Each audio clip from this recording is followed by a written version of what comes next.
जय श्री राम मेरे भाई और बहनों।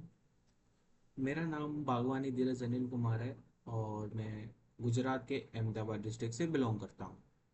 बाय कास्ट मैं जनरल से हूँ। तो सबसे पहले मुझे पता है कि IPPS PO प्री का जो है वो बहुत पहले हो चुका है और उस टाइम पे मुझे वीडियो बनानी चाहिए थी, लेकिन उस टाइम पे मैं अपने मेंस के प्रिपरेशन और इस सब में लगा हुआ था। सो गाइस, यहाँ पे मैंने खुद को वादा किया था छोटा कि जब भी मेरा लाइफ का, चाहे वो IBPS हो या SBI हो, कोई भी बैंकिंग से रिलेटेड मेरा कोई भी पेपर होगा, तो मैं उसका पहले यूट्यूब पे वीडियो डालूंगा, चाहे कुछ भी हो मैं डालूंगा। मैंने खुद से वादा किया था। तो उस टाइम मैंने डिले हो गया। उस टाइम मुझे कोई इश्यूज आ गया तो उसकी वजह से मैं डिले हो गया मेरा वीडियो डालना। So first of all, without wasting time, video छोटी बनानी है, लंबी भी नहीं करनी। मैं आपको बता दूं, मेरी ग्रेजुएशन हुई है। मैं 2025, मैं 2025 में मेरी ग्रेजुएशन हुई है। और साथ ही साथ मैंने अपनी प्रिपरेशन स्टार्ट करी है फेब 2025 से। एस मुझे बहुत पहले से पता था, मुझे खुद को, मेरे को करना ही बैंकिंग था। उसके पहले मैंने खुद को बहुत अवेयर भी कर दिया था कि नहीं, मुझे बैंकिंग ही करना है। जैसे मेरा 12th कंप्लीट हुआ, आफ्टर 12 मैंने अपनी जॉब की। मेरी जॉब थी अकाउंटिंग, GST से रिलेटेड जो भी वर्क्स होता है वो मैं करता था। एज अकाउंटेंट में काम किया हूँ 2.5 साल, 2.5 ईयर्स के लिए। तो विदाउट वेस्टिंग टाइम आइए शुरू करते हैं। मेरा IBPS PO प्री में जो मेरे अटैम्प्ट थे वो थे 29, और इंग्लिश में थे 27, और रीजनिंग में थे मैं ओ सॉरी क्वांट में थे मेरे 18। तो ये कुछ मेरे अटैम्प्ट थे, और मेरी जो शिफ्ट बनी थी वो शिफ्ट थी मेरी 23 अगस्त, फर्स्ट शिफ्ट थी मेरी। ठीक है। तो आइए विदाउट वेस्टिंग टाइम हम शुरू करते हैं। जो मुझे मार्क्स मिली थी उस टाइम पे हम वो डिस्कस कर लेते हैं। तो सबसे पहले मैं रीजनिंग में, एज इट इज़, मैं नाम, आप नाम भी देख सकते हो जमने से वो, मुझे रीजनिंग में मिले थे 35 पॉइंट टोटल। मुझे पता नहीं है क्या हुआ है, शायद नॉर्मलाइजेशन बहुत गंदा ही हुआ था। नॉर्मलाइजेशन हुआ ही था क्योंकि यहाँ पे मेरे इतने कम मार्क्स नहीं आ सकते थे कभी भी। ये ठीक है, इतना मैं इसको समझ के चल रहा था।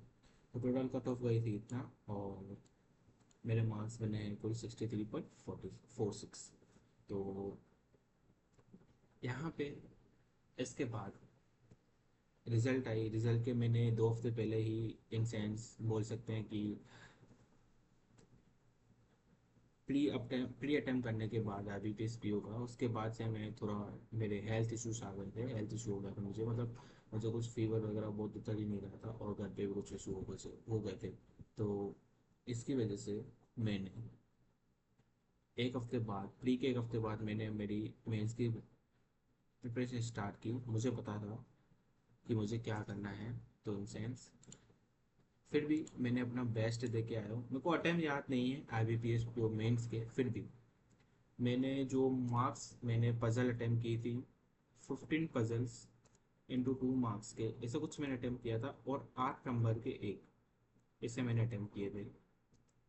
और GA में तो मुझे बिल्कुल आइडिया नहीं है। मैंने टोटल 412 के 13 अटेम्प्ट किए होंगे, और उसमें से भी एक दो 2 मार्क का था, मुझे याद नहीं इतना। इंग्लिश का इंग्लिश का आई इंग्लिश का मैंने टोटल 32 अटेम्प्ट किए थे, जिसमें मैंने अराउंड, मैं अपनी मार्क्स जो बोल एक्सपेक्ट कर रहा हूँ वो है 27 से 30 में अपनी मार्क्स एक्सपेक्ट कर रहा हूँ। ये मुझे रीजनिंग में, मुझे बस खाली डाटा शिफ्ट सफिशेंसी पे डाउट है, क्योंकि उस टाइम पे मैं बहुत जल्दी जल्दी करके गया था तो मुझे इतना वो नहीं था। फिर भी क्वांट में मैं 16 नंबर का अटेम्प्ट करके आया हूँ। और डिस्क्रिप्टिव में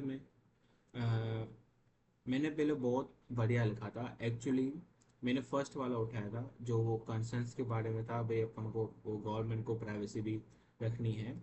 तो मैंने वो वाला उठा दिया था, और मुझे पता नहीं था कि दूसरे में जो ऑप्शन, जो उसमें 1 और 2 लिखा, 2 में इतना इजी दे रखा था, वरना मैं वो करता तो आराम से, मुझे इतना डर नहीं रहता।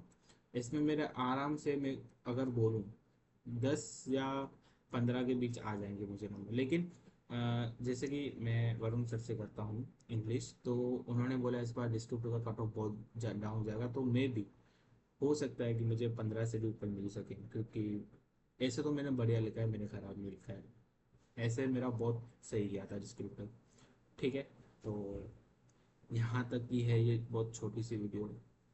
आई नो किसी का तो प्री निकला होगा, उसका लास्ट अटेम्प्ट होगा, और इस बार आईबीपीएस की तरफ से बहुत बड़े बड़े बदलाव हुए हैं, जैसे कि आरआरबी लास्ट हो गया, लास्ट में दे रखा है, आईबीपीएस पीओ पहले हो गया।